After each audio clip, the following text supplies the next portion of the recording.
कोकेनचे supplier या crime कथेचा चौथा भाग मी आता सुरू करत आहे. डीसीपी ऑफिसमध्ये मीटिंग सुरू होती. साहेबराव वाघमारे आणि भोसले मीटिंगला हजर होते. प्रत्येक जण आपली कामगिरी सांगत होता. सर, वाघमारे म्हणाले, मी जालन्याचा तपास पूर्ण केला. सीएमना ज्या मोबाईलवरून फोन आला त्या पांडुरंग पाटलांनी त्याच्या साडूला मोबाईल दिला. तो मोबाईल पाटलाच्या साडूचा मित्र रफिक वापरायचा. हा रफिक मुंबईला राहतो. त्याचा पत्ता मिळाला नाही. त्याचे नातेवाईक जालन्याला राहतात ना, त्याचं काय? त्यांच्याकडे चौकशी केली? नाही सर. का? त्यांच्याकडे चौकशी केली तर ते रफिकला कळवतील आणि रफिक पळून झाली म्हणून चौकशी नाही केली सर. म्हणजे तुमचा तपास संपला? नाही सर. मग? सर, मी आपल्या रेकॉर्डमध्ये बघतो रफिक नावाचा कोणी आरोपी आहे का. तो जर सापडला तर लगेच ऍक्शन घेता येईल. बघा बघा लवकर काय ते करा आणि 2 दिवसात मला रिपोर्ट द्या. Yes sir. साहेबराव, तुमचं नेपाळचा माणूस सचिन गोस्वामी गर्दचा व्यवसाय आहे असं समजतंय सर. इथले जे गर्द पुरवणार आहेत त्यांच्याकडे चौकशी करतो. ठीक आहे, इन्फॉर्मेशन काढा आणि लगेच कारवाई करा. ठीक आहे. भोसले, तुमचं? मी भिवंडीला गेलो होतो सर. जनार्दन नावाचा कामगार ज्याच्या मोबाईलवरून सीएमला धमकी देण्यात आली होती त्याचा मोबाईल चोरीला गेलाय सर. मग? चोरणारा कोणीतरी कामगारच आहे, त्याच्यावर वॉच ठेवायला पाहिजे. तो कसा ठेवणार? मला वाटलं सर, कामगारांच्या नकळत तिथे जर सीसीटीव्ही लावले तर चोऱ्या कोण करतो हे लक्षात येईल. किती कामगार आहेत तिथे? 6 जण आहेत सर. त्यांची पण चौकशी करा. Yes sir. तुम्ही तिघांनी जी चौकशी केली, डीसीपी म्हणले, त्यातून निष्पन्न काहीच नाही झालं. आणि हे तुम्ही जे सांगितलं ते जर सीपी साहेबांना सांगितलं तर माझी हजामपट्टी होईल. सर, साहेबरावने विचारलं, नलावडेचं काय? त्याचं काय? तो का नाही आला आज? सॉरी सर, वाघमारे म्हणाले. साहेबरावांनी मला फोन केला होता. नलावडे कसल्या तरी अडचणीत आहे असं सांगितलं. मी लगेच मुंबईला माणूस पाठवला, पण रमेश कांबळेची खोली बंदच होती. सर, साहेबराव म्हणाले, नलावडेंनी रमेश कांबळेला पकडलं होतं. त्यानंतर नलावडेवर हल्ला झाला असावा. कशावरून? डीसीपीने विचारलं. मी तर त्यावेळेला नेपाळला होता ना. Yes sir.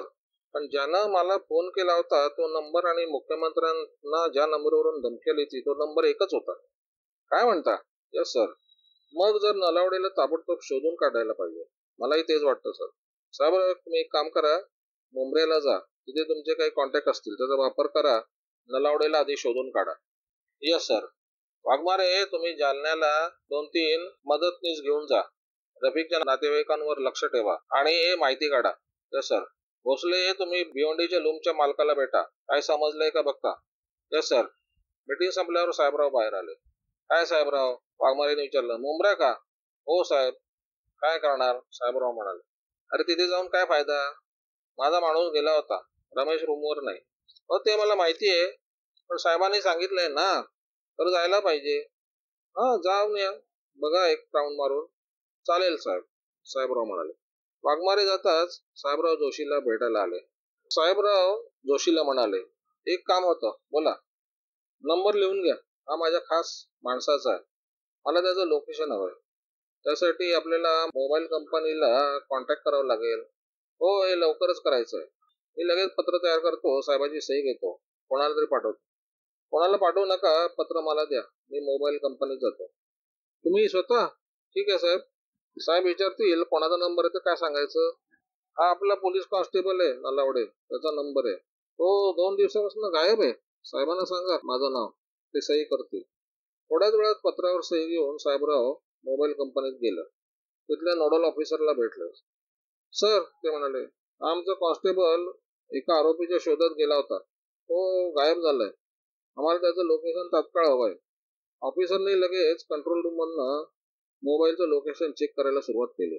नलावडेच्या मोबाईलचं लोकेशन होतं मुंब्रा. ते मुंब्र्याला गेले होते? हो, ते आता मुंब्र्यालाच आहेत.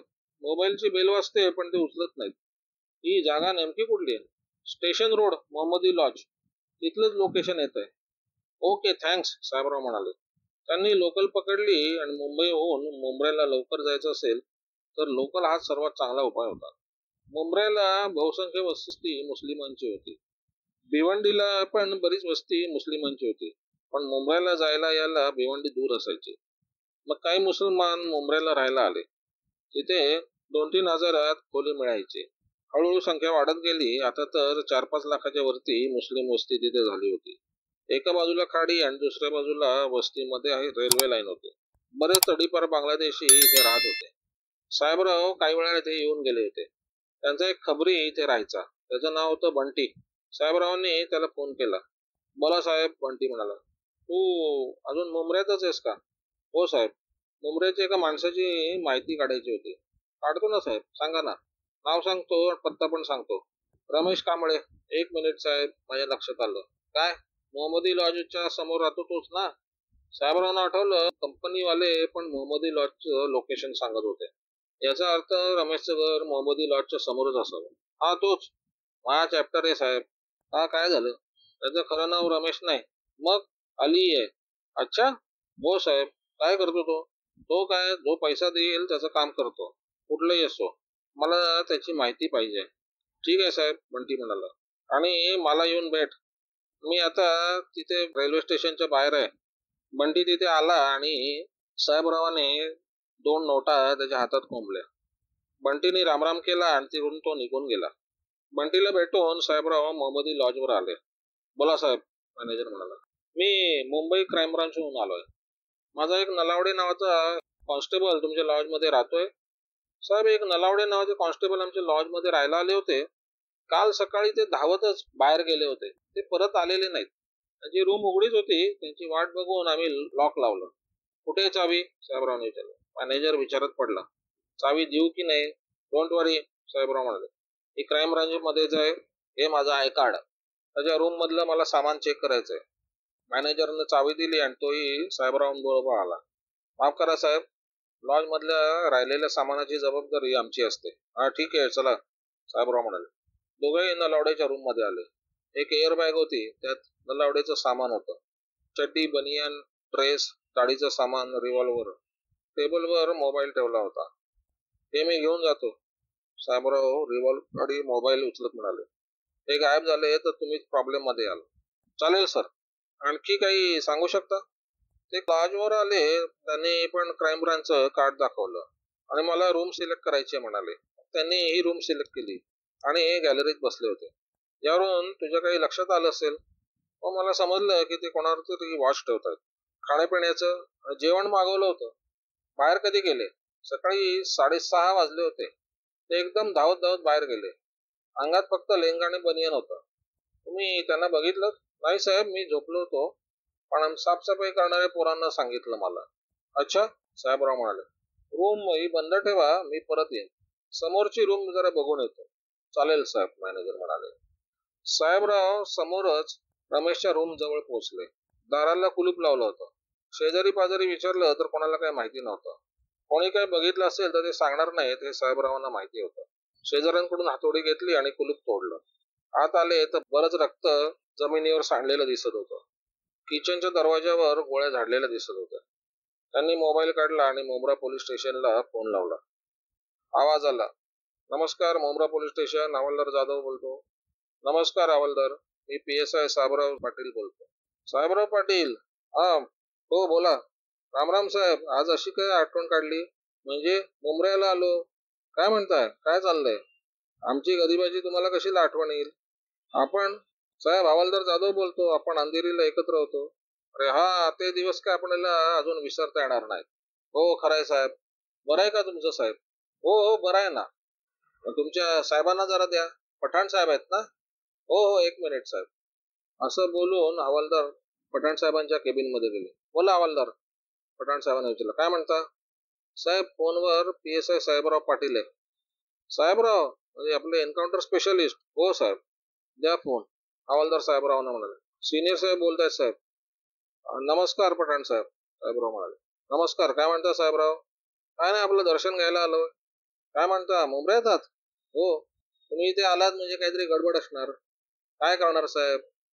काय झालं? तुम्हाला मोहम्मदी लॉज माहिती आहे का? हो.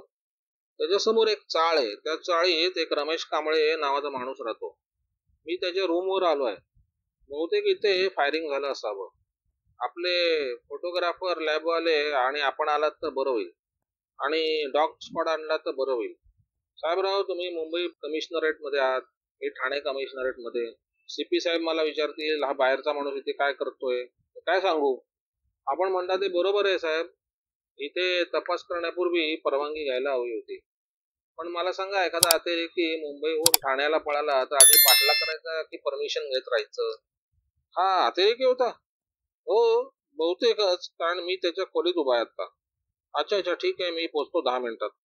थोड्याच वेळात मुंब्रा पोलीस स्टेशनची टीम तिथे येऊन पोहोचली.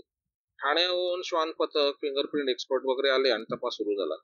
पठाणांनी विचारलं, साहेबराव मला काही माहिती सांगता का, काय झालं इथे? नक्की सांगता येत नाही साहेबराव, पण माझा अंदाज आहे की आमचा पोलीस शिपाई नलावडे हा रमेश कांबळेला भेटला असावा. त्यानंतर नलावडेचा मला फोन आला. तो खूप घाबरला होता. मला वाचवा असं म्हणाला. नंतर फोन कट झाला. माझा अंदाज असा आहे की रमेश कांबळेचे काही मित्र त्याच्या खोलीत होते. त्यांनी नलावडेला ताब्यात घेतलं आणि मारलेलं दिसतंय. त्याला कोंडून ठेवलं असावं. नलावडेनं मला फोन केला हे त्याच्या लक्षात येताच त्यांनी नलावडेला इथनं हलवलेलं दिसतंय. नलावडे किंवा रमेश कांबळे दोघांपैकी एक जरी सापडला तरी काय झालं ते समजू शकेल. तुम्ही म्हणताय की रमेश टेररिस्ट होता आणि रमेशचे मित्र पण? शक्य आहे, कारण साधा गुंड किंवा मवाली पोलिसांवरती एकदम हल्ला नाही करणार. थोड्याच वेळात डॉग स्क्वॉड आला. त्याला तिकडच्या जागेचा वास देण्यात आला. रमेशच्या आणि नलावडेच्या वस्तूंचा वास दिला. तो वास घेऊन कुत्रा धावत निघाला. तो डायरेक्ट खाडीपर्यंत येऊन पोहोचला. ते बघून साहेबराव आणि पठाण यांचा दोघांचाही चेहरा उतरला. मग पाणबुडे मागवण्यात आले आणि त्यांनी 10-12 तास खाडीच्या पाण्यात शोध घेतला. तेव्हा 2 प्रेत सापडली. एक नलावडेचं आणि दुसरं रमेशचं. दोघांची प्रेत पोस्टमॉर्टमला पाठवण्यात आली. ज्याचा तपास करायचा तो तर मेला होताच, पण तपास करणारा पण मेलाच होता. सीपी साहेबांनी आणि डीसीपी साहेबांनी इमर्जन्सी मीटिंग बोलवली. डीसीपी फार चिडले होते. पोलिसांचा एक शिपाई मरण पावला होता. नुसताच मेला नाही तर त्याला गोळ्या घातल्या होत्या. सीएम, एचएम, सीपी सगळे डीसीपींना शिव्या देत होते. साहेबराव, डीसीपी म्हणाले, कालपासून सर्वांच्या शिव्या ऐकतोय. या नलावडेला जर तो अतिरेकी कळलं होतं तर त्याने मदत मागवली पाहिजे होती. मलाही तेच कळत नाही सर, वाघमारे म्हणाले. सर, साहेबरावांनी सांगितलं, मला त्यांचा फोन आला होता त्यावेळेला मी नेपाळमध्ये होतो. तुम्ही मला कळवायचं, डीसीपी म्हणाले. साहेब, मी वाघमारेंना कळवलं होतं सर, साहेबराव म्हणाले. मग? डीसीपीने केलं. वाघमारे, तुम्ही काय केलं? साहेब, मी लगेच एक शिपाई चेकिंगला पाठवला होता. पण रमेशच्या खोलीला कुलूप होतं. झालं, तुमचा तपास संपला. तुम्हाला डोकं नाही काय? हे लोक अतिरेकी आहेत, साधे टपोरी नाहीत. तुम्ही स्वतः का नाही गेलात? डीसीपीने विचारलं. सॉरी सर, नलावडेला गोळ्या घालतील असं काही मला वाटलं नाही, वाघमारे म्हणाले. अरे काय मूर्खपणा आहे. काय वाटलं होतं तुम्हाला? ते काय नलावडेची पूजा करतील?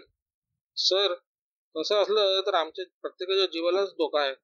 बरोबर आहे, म्हणून तर तुमची चौघांची टीम बनवली होती. तुमचं आणि साहेबरावचं पटत नाही म्हणून सर्वांना वेगवेगळं पाठवावं लागलं. साहेबरावांनी एका दिवसात प्रेत शोधून काढली. तुम्ही आयुष्यभर नलावडेला शोधत बसला असता. साहेबराव, तुम्ही आता काय ठरवलंय? मला वाटतं सर, नलावडे आणि रमेशचा कोण कोणी केला हे जर आपण शोधू शकलो तर अतिरेकीच्या मुख्य माणसापर्यंत पोहोचू शकतो. ते कसं पोहोचणार? रमेशचे कोणाशी कॉन्टॅक्ट होते ते बघावं लागेल सर. मग शोधा. आपल्याला मुख्य माणसापर्यंत पोहोचायचंय. Yes sir. हे तिघे बाहेर आले. काय साहेबराव? वाघमारेने विचारलं. आता पुढे काय? घर सप्लायवाले आणि रमेशचे मित्र यांना शोधून काढायला लागेल. कसं काय? बघतो आता, काहीतरी खबरी लावतो. बरं, मी जालन्याला गेलो होतो. तिथला रफिक नावाचा पोरगा इथे पळून आला. त्याला कसं शोधायचं हाच प्रश्न आहे. त्याला शोधायला तुम्हाला परत जालन्याला जावं लागेल. परत? का? मी त्याचा काही फोटो वगैरे आणलाय का? नाही. मग कसं शोधणार? तुम्ही रमेशचा फोटो आणलाय का? नाही. मग आता त्याला कसं शोधणार? अहो, त्यांचं प्रेत सापडलंय, त्यावरून फोटो काढलेत. अच्छा, म्हणजे त्या फोटोवरून तुम्ही त्याला शोधणार? हो. पण ती केस तर ठाणे पोलीस आयुक्तालय बघताय. मग आपले काही मित्र आहेत तिथे, ते इन्फॉर्मेशन देतील. कमाल आहे तुमची साहेबराव. अहो, कसली कमाल? साहेबराव, मी खात्यात येऊन 30 वर्ष झाली आणि तुम्हाला 10.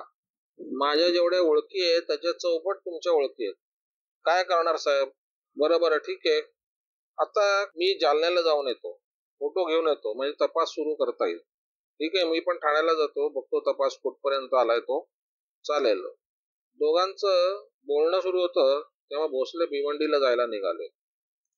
त्यांनी लोन फॅक्टरीच्या मालकाला फोन केला. कोण? सेठनं विचारलं. सेठजी, मी हवालदार भोसले बोलतोय. बोला हवालदार. मी आपल्याला सीसीटीव्ही कॅमेरा बद्दल सांगितलं होतं. काय झालं? बसवलाय. कधी? तुम्ही सांगितलं त्याच दिवशी. कामगारांना काही माहिती आहे का? नाही साहेब, काही माहिती मिळाली? एका कामगारावर माझा डाऊट आहे. अच्छा, कोणता? एक अब्दुल्ला नावाचा आहे. डाऊट कसा काय आला? तो काम कमी करतो पण इतर कामगारांकडे त्याचं लक्ष असतं. नजरेवरून लक्षात येतं ते. थोड्या वेळाने बाहेर जात असतो, कोणाशी तरी बोलत असतो. तुम्ही कामगारांकडून कॅरेक्टर सर्टिफिकेट घेत नाही का? कसलं साहेब कॅरेक्टर सर्टिफिकेट? आमच्याकडे 4-5 महिन्या कोणी कामगार टिकत नाही. कोणीतरी सांगतो हा माझ्या ओळखीचा आहे, मग आम्ही त्याला ठेवतो. अच्छा, ठीक आहे. हा अब्दुल्ला जो आहे त्याची कामाची वेळ सकाळी 8 ते रात्री 8, म्हणजे 12 तास. हो. आज कामावर आलाय का? आलाय ना. ठीक आहे, मी 2-3 तासात पोचतो. त्याला कुठेही जाऊ देऊ नका. चालेल, सेठ म्हणाला. भोसलेनं लगेच साहेबरावांना फोन केला. अब्दुल्ला अतिरेकी असावा असा संशय असल्याचं त्याने सांगितलं. ठीक आहे, मी अर्ध्या तासात पोचतो. तुम्ही कुठे आहात? साहेबरावांनी विचारलं. मी दादरला पोचतोय साहेब. मग तिथेच थांबा. वाघमारेंना पण फोन करा, नाहीतर ते म्हणतील मला काही कळवलं नाही म्हणून. चालेल, भोसले म्हणाले. त्यांनी वाघमारेंना कळवलं. अर्ध्या पाऊण तासात वाघमारे पोचले. तिघेही भिवंडीला जायला निघाले. वाघमारेंनी कार आणली होती. भोसले ड्रायव्हिंग करायला बसला. किती वेळ लागेल? 1-1.5 तास तरी जाईल. इथून ठाणे, मग ठाण्याहून भिवंडी, मध्ये ट्रॅफिक असतं. तिघेही भिवंडीला जायला निघाले त्यावेळी एक वेगळी घटना घडत होती. संध्याकाळचे 6 वाजत आले होते. अब्दुल्लाचा मोबाईल वाजला. हॅलो, अब्दुल्ला म्हणाला. काय रे, नंबर पण विसरला काय? नाही भाई, नंबर कसा विसरणार? मग कोण काय विचारतो? माफ करा भाई. एक काम कर, ताबडतोब कल्याण नाक्यावर ये. भाई, मेरी ड्यूटी तो 8 बजे खत्म होती है. ड्यूटी गई भाड़ में. भाई क्या बोलता हूँ सुनो. उधर से निकल.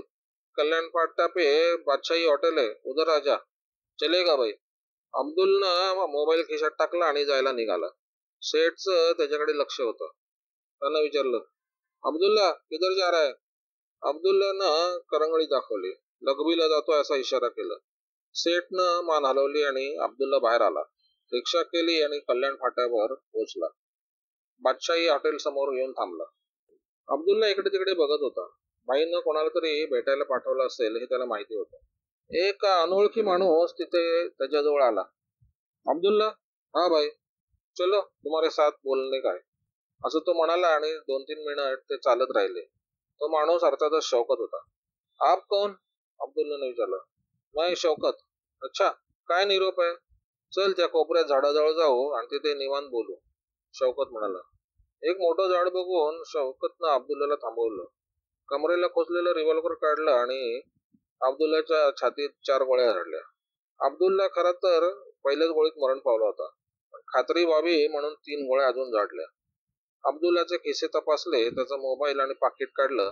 शांतपणे परत रिक्षा स्टँडवर आला आणि कल्याणच्या दिशेनं जाणारी रिक्षा पकडली. वाघमारे, साहेबराव आणि भोसले लूम फॅक्टरीच्या सेटकडे पोहोचले. सेठजी, भोसलेने विचारलं, कुठे अब्दुल्ला? तो बाहेर गेला, सेठ म्हणाला. बाहेर गेला? कसं काय गेला? मी तर तुम्हाला सांगितलं होतं आम्ही येतोय म्हणून. लघवी करायला जातो म्हणून गेला, त्याला मी कसं काय थांबवणार? किती वेळ झाला? साहेब, इथे आता अर्धा तास झाला. अरे, एवढा वेळ झाला? शोधाशोध सुरू झाली पण अब्दुल्ला काय सापडला नाही. भोसले म्हणाला, सेठ, तू त्याला आम्ही येतो म्हणून सांगितलं असणार. नाही साहेब, मी कशाला सांगू? काय त्याला स्वप्न पडलं होतं? भोसलेनं चिडून विचारलं. देवा शपथ साहेब, मी काहीच बोललो नाही. साहेबराव, वाघमारेने विचारलं, तुम्हाला काय वाटतं? सीसीटीव्हीवर त्याचे फोटो आलेत, साहेबराव म्हणाले. आपण त्याच्या फोटोवरून माहिती काढू शकतो. फोटोची कॉपी सगळ्या पोलीस स्टेशनात देऊ. तो जास्त दिवस लपून नाही बसू शकत. बरोबर बरोबर, हेच करायला हवं, वाघमारे म्हणाले. सीसीटीव्हीवरून अब्दुलचा फोटो काढण्यात आला. तो सर्व पोलीस स्टेशनला दिला. दुसऱ्या दिवशी वाघमारेंना भिवंडीहून फोन आला. एक प्रेत सापडलं होतं. कोणीतरी त्याच्यावर गोळ्या झाडल्या होत्या. चेहऱ्यावरून तो अब्दुल्ला वाटत होता. वाघमारेंनी भोसलेला पाठवलं. भोसले बॉडी बघून आला. म्हणाला, साहेब, तो अब्दुल्लाच होता. आपण येणार आहोत, अब्दुल्लाला ताब्यात घेणार आहोत हे बहुतेक त्या लोकांना समजलं होतं. म्हणजे आता दोघंच राहिले, साहेबराव म्हणाले. एक नेपाळवाला आणि दुसरा जालनावाला. या दोघांनाही अतिरेकी खलास करतील असं वाटतंय. का, कशावरून? वाघमारेने विचारलं. दोघांना तर त्यांनी खलास केलंच आहे. आता अजून बाकीचे दोघं खलास करायला किती वेळ लागतो? आणखी दोघांना खलास केलं की आपल्या तपासाचे धागेदोरे संपतील. मोठाच प्रॉब्लेम आहे. काय करावं ते काय समजत नाही, वाघमारे म्हणाले. तुम्ही जालन्याला जाणार होतात ना? हो, पण हे भिवंडीचं प्रकरण झालं त्यामुळे थांबावं लागलं. आणि मी समजा रफिकचा फोटो आणला तरी काय फायदा? का? त्यालाही ते खलासच करतील. ते तर आहेतच. मग काय करू, जाऊ की नको? जाऊन या, नाहीतर डीसीपी साहेब भडकतील. ठीक आहे, जातो. वाघमारे म्हणले. वाघमारे जातात भोसलेने विचारलं, साहेब मी काय करू? तू आता आराम कर. म्हणजे भिवंडीची कामगिरी दिली होती ती संपली. भिवंडीचं काम तुला डीसीपी साहेबांनी दिलं होतं, त्यालाच विचार काय करायचं ते. पण साहेब, हे काम फारच धोकादायक वाटतंय. धोकादायक तर आहेच. आपला माणूस ऑलरेडी त्यांनी मारलाय. मला तर वाटतं आपण अब्दुल्लाला पकडला असता तर काही फायदा झाला नसता. म्हणजे आपण येत असताना कोणीतरी बॉम्ब टाकून आपली गाडीच उडवून दिली असती. हे कसं शक्य आहे साहेब? हे का शक्य नाही? ते शेवटी टेररिस्ट लोकांशी संबंधित आहे. आपण उगाच फंदात पडलो साहेब या. उगाच कशानं? पोलीस खात्यात नोकरी करतो. शेवटी पगार घेतो की नाही? खरं आहे साहेब तुमचं. मी काय करू? चल आपण डीसीपी साहेबांना विचारू. म्हणून साहेबराव डीसीपी साहेबांकडे आले. बोला, डीसीपी साहेबांनी विचारलं. सर, आपण चौघांना काम वाटून दिली होती त्यातले नलावडे गेले. भोसलेचा ज्याच्यावर संशय होता त्याचा पण फोन झाला. आता दोघेच राहिले. भोसलेनं काय करायचं? भोसलेला तुमच्यासोबत ठेवा, कारण तुम्हाला नलावडेचा मर्डरर शोधायचा आहे. शिवाय भिवंडीचा तपास करायचा आहे. नेपाळचा तपास पण अर्धवटच आहे. वाघमारेंना जालन्याचं काम करू द्या. मला फारच वाईट वाटतं साहेबराव. अजून आपल्या हातात काही मिळालेलं नाही. चांगला एक कॉन्स्टेबल मात्र गेला तो वेगळाच. साहेब, शत्रू आपला फार हुशार आहे. आम्ही आरोपीच्या जवळ पोहोचतो तेवढ्यात तो आरोपीला खलास करतो. म्हणजे तुम्हाला काय म्हणायचंय?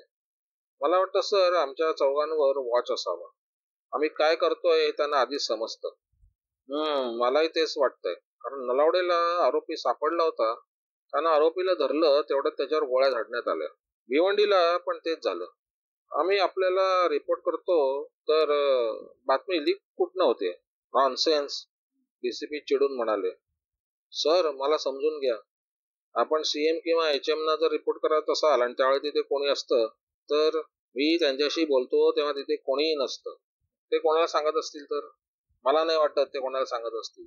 सर, मला वाटतं आपण यापुढे डिटेल्स कोणालाही सांगू नका, नाहीतर आमच्या जीवाला धोका आहे. ठीक आहे, डीसीपी म्हणाले. तुम्ही पण कोणाला काही बोलू नका. येस सर, असं बोलून साहेबराव आणि भोसले बाहेर आले. बरं झालं सर, भोसले म्हणाला. साहेबांनी मला आपल्या सोबत राहायला सांगितलंय ते. माझं टेन्शन कमी होईल. मला काय माहिती सर, ही एवढी टेन्शनची केस आहे. पण सर, मला वाटतं आपण या केसचा तपास लावाल. आता मी काय करू ते सांगा. तुम्ही भिवंडीला जा. तिथल्या पोलिसांनी अब्दुलचे फोटो डेव्हलप केले असतील ते घेऊन या. चालेल सर. भोसले जाता साहेबरावांनी अमरभाईला फोन केला. अमरभाई हा मुंबईचा डॉन होता. त्याचे मुंबईत अनेक 2 नंबरचे धंदे सुरू होते. तो तरुण असताना साहेबरावच्या वडिलांनी त्याला एकदा वाचवलं होतं. त्यामुळे तो अधूनमधून साहेबरावची मदत करायचा. महत्वाचं म्हणजे तो दुबई आणि पाकिस्तानच्या लोकांविरुद्ध होता. बोला साहेबराव, अमरभाई म्हणाले. बऱ्याच वर्षांनी आठवण झाली. आठवण तर नेहमीच येते भाई, पण कामाच्या गडबडीत वेळ नाही मिळत. बोला, तुमचं काहीतरी काम असणार. भाई, मला गर्द सप्लायर चे मुख्य लोक पाहिजेत. साहेबराव, आपल्या देशात हजारो लोक आहेत जे माल सप्लाय करतात. नेपाळ मार्गे सप्लाय करणारे काही लोक आहेत, बऱ्याच आहेत. तुमचं खातं त्यांच्याशी काय लढू शकणार नाही. मोठे मोठे देश त्यांचा तपास करतात. सगळं माहिती आहे भाई. मग तरी भाई, मला मेन सप्लायरशी काय नाही करायचंय. मुंबईतले अड्डे माहिती पाहिजेत. साहेबराव, 2 प्रकारची माणसं असतात त्यात. माल गिरायकांना वाटणारे आणि एजंटना देणारे. एजंटना देणारे हवेत माल. काही विशेष? भाई, काही अतिरेक्यांनी धमक्या दिल्यात. मुंबईत काही भानगडी करणार आहेत. त्यात काही घर सप्लाय करणारे एजंट आहेत अशी माहिती मिळते. नेपाळला गेलो होतो. तो नेपाळहून मुंबईला आलेत ते. लोकांनी माझ्या एका कॉन्स्टेबलचा मर्डर केलं. मुंबऱ्याच्या खाडीत नलावडेची बॉडी सापडली होती, तो तर नाही का? तोच. त्यानं आरोपीला पकडलं होतं तेवढ्यात त्याच्यावर गोळ्या घातल्या. आणखी एक दोघांचे फोटो आमच्या जवळ आहेत. पण ते जर वर्तमानपत्रात छापले किंवा टीव्हीवर दाखवले तर अतिरेकी त्यांना पण मारतील. म्हणून हा तपास गुप्तपणे करायचा. तुला सांगू का एक साहेबराव? बोला भाई. तुमचं खातं जबाबदार आहे याला. मला माहिती आहे भाई, बातम्या लीक होतात ते. एक ठिकाण सांगतो, त्या ठिकाणी माल येतो. उरण, तुला माहित असेल. हो भाई, तिथल्या खाडीजवळ माल पोहोचवण्यात येतो. तिथल्या पोलिसांना माहिती आहे, पण ते काय डवळाडवळ करत नाही. का भाई? साहेबराव, सगळ्या प्रश्नांची उत्तरं तुला माहिती आहेत. बरं बरं, ठीक आहे साहेबराव. मी काही लोकांच्या शोधात आहे. तुला काही माहिती मिळाली तर मला सांग. आभारी आहे भाई, साहेबराव म्हणाले. उरणच्या खाडीवर गर्दवाल्यांची लॉन्च पकडणं सोपं नव्हतं. तिथे माल आणणारे आणि घेऊन जाणारे मिळून 15-20 जण तरी असतील, आणि परत सगळे हत्यारवाले. एक दोन माणसाचं तिथे काम नव्हतं. म्हणजे डीसीपींना विचारणं झालं. डीसीपी काहीच डिसिजन घेऊ शकणार नव्हते, कारण हा भाग नवी मुंबई पोलीस आयुक्तालयात यायचा. तिथले कमिशनर वेगळे. हे सगळं परत लफड्याचं काम होतं. साहेबराव परत डीसीपी कडे आले. बोला साहेबराव, काय गुड न्यूज आहे का परत रडकत आहे? नाही, यावेळेस चांगली बातमी आहे सर. बोला. उरणच्या खाडीत चरस गरज गांजा वगैरे माल येतो. बरं, मग उरणची खाडी आपल्याकडे कुठे आहे? तोच तर प्रॉब्लेम आहे सर. म्हणजे आपण तिकडे काही करू शकत नाही. का नाही करू शकत? मुख्यमंत्र्याच्या जीवन मरणाचा प्रश्न आहे. मग नवी मुंबईच्या कमिशनरला कळवून टाका. तिथे या भानगडी आहेत ते ऍक्शन घेतील. त्यांनी गुंडांना ताब्यात घेतलं की आपण घेऊ. साहेबराव, आम्हाला काय तिथे रोज येत नाही, कधीतरी येतो. मला माहिती आहे सर. महिन्यातनं 2 महिन्यातनं एकदा येत असेल. वॉच ठेवावं लागेल. 24 तास पोलिसांच्या ड्युटी लावावी लागेल. आपल्या काही गस्त घालणाऱ्या बोटी आहेत, त्यांना सांगून काय फायदा नाही सर. का? त्या काही एवढ्या फास्ट पळत नाहीत, आणि पोलीस मागे लागले की गुंड समुद्रात माल टाकून पळून जातात. आपल्याला त्या गुंडांना पकडायचंय. काय करूया सर? आपण सीपी साहेबांशी बोला. डीसीपींनी कमिशनर साहेबांना फोन केला. बोला सर, आपल्याला एक भेटायचं होतं. ताबडतोब या. डीसीपी कमिशनर साहेबांना भेटले आणि साहेबरावांनी जे सांगितलं ते सांगितलं.